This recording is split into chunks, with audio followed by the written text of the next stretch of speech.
Welcome to the Deep Dive.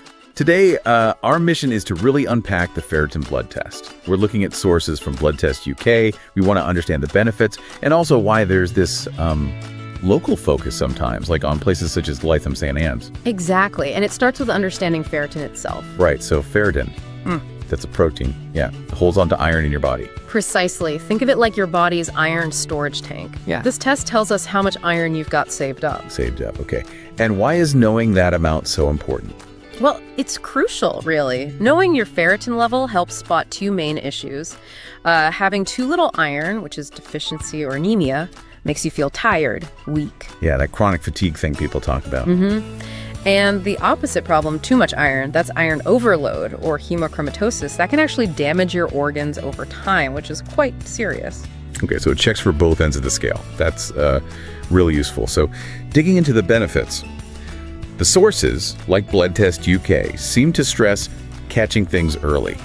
Is that the main advantage here, not just waiting until you feel awful? Absolutely, that's spot on. The biggest benefit is prevention. Finding out early if your iron is low means you can, start simple treatments, often just iron tablets, maybe with vitamin C to help absorb it. Right. And if it's too high, like that thing. Haemochromatosis, yeah. If ferritin is very high, suggesting that catching it early is critical, doctors can start treatments like carefully removing blood sometimes. Like a controlled donation? Sort of, yes. It's called therapeutic phlebotomy. It lowers the iron load before it can cause long-term damage to, say, your liver or heart. Wow. Okay. And what about those symptoms people might notice? Low iron. That's tiredness, weakness, maybe looking pale. Yes, those are common. And high iron.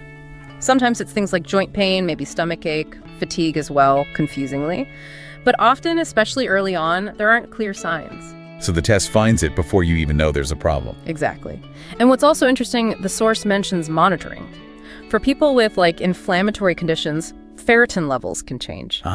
So tracking it helps manage those conditions better. Yes, it helps doctors see how things are progressing and adjust treatments. It's quite a dynamic marker in those cases. Okay, that makes sense. Now let's talk about the local side of things. Blood Test UK highlights Lytham St Anne's.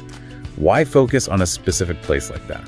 Well, the guide suggests areas like Lytham St Anne's are noted for good reasons. Often it's about having really accessible testing, maybe state-of-the-art labs nearby. So good facilities and skilled people. Right. Expertise and efficiency. Getting accurate results back quickly is important. The source says sometimes it's just, 1 to 3 days? That's pretty fast. And you can get it done through your GP or private clinics? Often both options are available, making it convenient. Places like Lytham St Anne's Health Center are mentioned as examples. Okay. And preparation.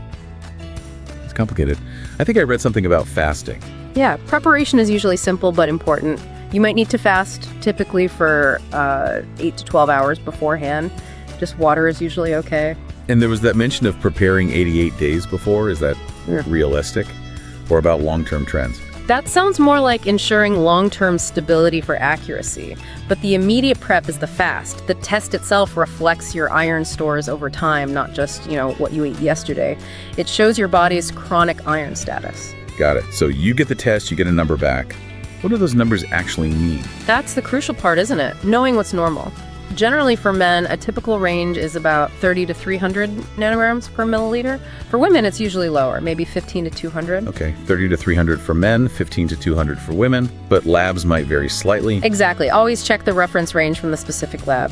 But knowing your number tells you if you're in that healthy window. If you're outside it, that's the signal. A signal to do something, like change your diet or talk to your doctor. Precisely. It tells you whether you might need more iron-rich foods, perhaps with vitamin C, or if you need medical advice to manage high levels. So wrapping this up, what's the main takeaway for someone listening? I think the key message, reinforced by sources like Blood Test UK, is that a simple ferritin test gives you powerful insight into a really fundamental part of your health, your iron levels. It's a straightforward way to be proactive about your energy and long-term wellness. Absolutely. Managing your iron through testing and making informed choices about diet, it's foundational. And here's something interesting the source material touches on. Even things we might not connect directly, like managing stress or just staying properly hydrated, could potentially influence your iron levels. Really?